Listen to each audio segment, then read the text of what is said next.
of the subspace of R3 generated by each of the following vector sets of vector।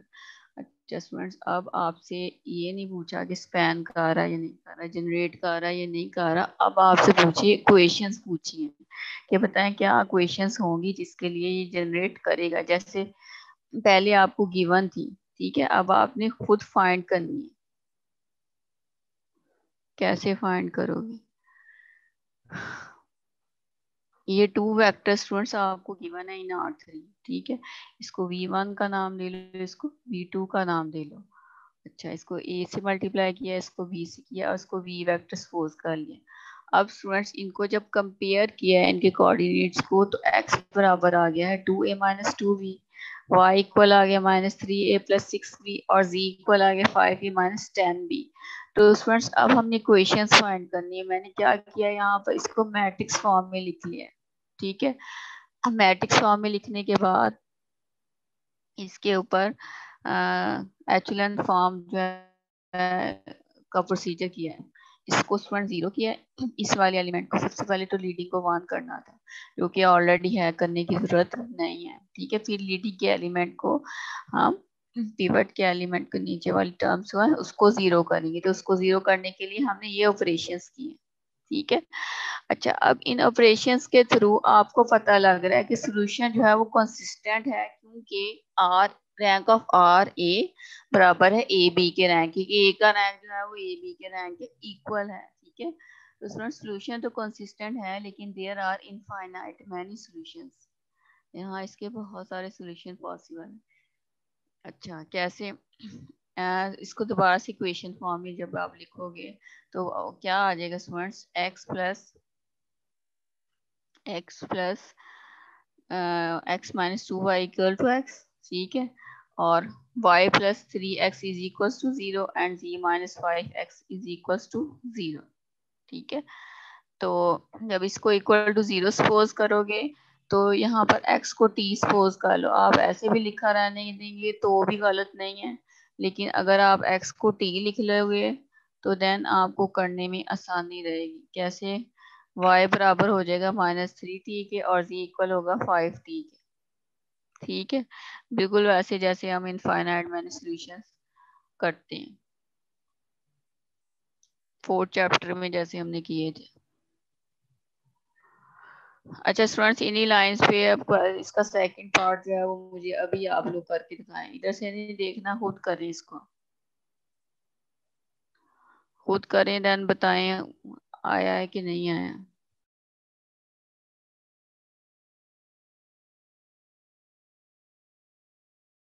अच्छा students, एक तो question करें, इसका second part करें, दूसरा अपनी अटेंडेंस मार्क कर लें। ये स्क्रीन आपको शो नहीं हो रही स्टूडेंट्स? यहाँ पर रैंक ए और ए बी का इक्वल नहीं है, लेकिन कह रहे हैं कि कंसिस्टेंट सॉल्यूशन सिर्फ तब होगा, क्योंकि आपसे क्वेश्चंस पूछी थी ना कि इन क्वेश्चंस के लिए सॉल्यूशन कंसिस्टेंट है। एक दफा फिर सुन लो, सब क्लास फोकस हो। पूछ रहे थे कि किन क्वेश्चन के लिए सॉल्यूशन जो है वो एग्जिस्ट करता है। तो सॉल्यूशन सिर्फ तब एग्जिस्ट करेगा जब इन दोनों का रैंक इक्वल होगा, ए का और ए बी का रैंक इक्वल होगा। और ए और ए बी का रैंक कब इक्वल होगा? जब ये दोनों टर्म्स भी इक्वल टू 0 हो जाएंगी। समझ आइए बात की? सॉल्यूशन कब एग्जिस्ट करेगा? जब ए का रैंक और ए बी के रैंक का बराबर होंगे, ठीक है। और बराबर कब होंगे स्टूडेंट? जब ये वाली भी पूरी टर्म 0 हो जाएगी और ये वाली भी 0 हो जाएगी, मतलब ये पूरी 2 रोज जो है वो 0 हो जाएंगी। तो आपसे यही पूछा था कि बताएं किन इक्वेशंस के लिए सॉल्यूशन जो है वो एग्जिस्ट करता है, फंक्शन जो है हमारा हमारे जो वेक्टर्स हैं वो जनरेट करते हैं, ठीक है। तो इन अगर ये दो टर्म्स इक्वल टू 0 हो जाएंगी, देन हमारे सॉल्यूशन जो है वो एग्जिस्ट करता है, देन हमारे वेक्टर्स जो हैं वो जनरेट करते हैं, ठीक है। क्योंकि अगर ये 0 होंगी तो ही सॉल्यूशन पॉसिबल है, अदरवाइज सॉल्यूशन जो है वो पॉसिबल नहीं है। ए का रैंक ए बी के रैंक से कम होगा तो इनकॉन्सिस्टेंट सॉल्यूशन हो जाएगा, सॉल्यूशन तो सीधे से एग्जिस्ट ही नहीं करेगा, ठीक है। तो आपसे यही पूछा है कि बताएं क्या कंडीशंस होगी कि सॉल्यूशन एग्जिस्ट कर रहा होगा।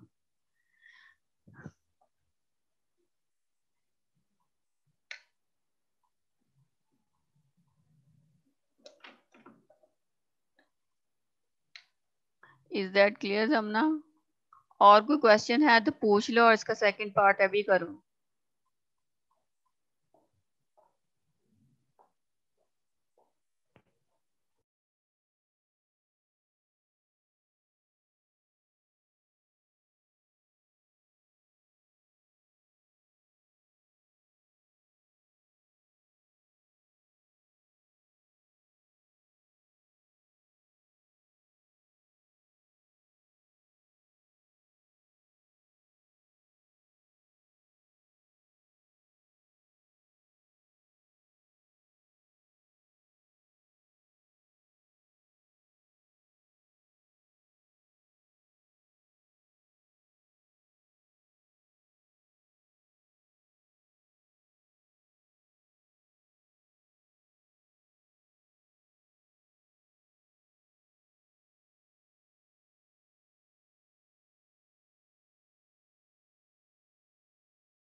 तो ब्रोली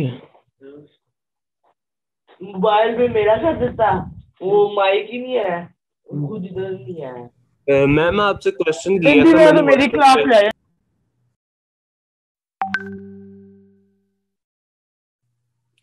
अस्सलाम वालेकुम मैम।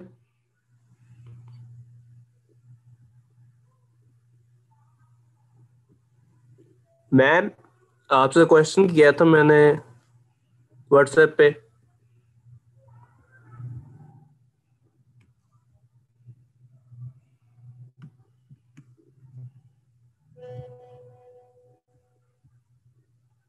मैम आपको आवाज आ रही मेरी?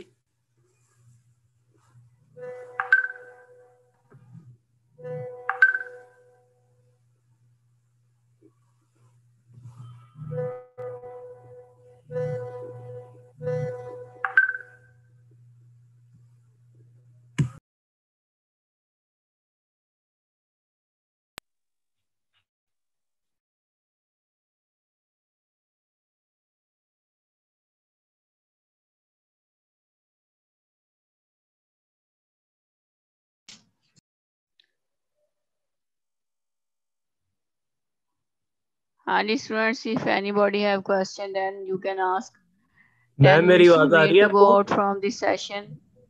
जिस किसी की अटेंडेंस रह गई है वो जल्दी से मार्क कर ले, 10 मिनट्स बाद क्लास खत्म हो जाएगी। मैम मेरी आवाज आ रही है आपको? हाँ जी मुझे आ रही है आवाज, आ रही मैम है, आपसे बोले। WhatsApp पे मैंने क्वेश्चन किया था, एक क्वेश्चन नंबर 6 का पूछना था कि आपके तरीके से भी करके देखें, लेकिन ना जो आपने तरीका बताया उस पे वैल्यूज हम अपनी मर्जी से अगर लगाएं तो हम ऐसी सॉरी वैल्यूज फिर लगा। पूछे।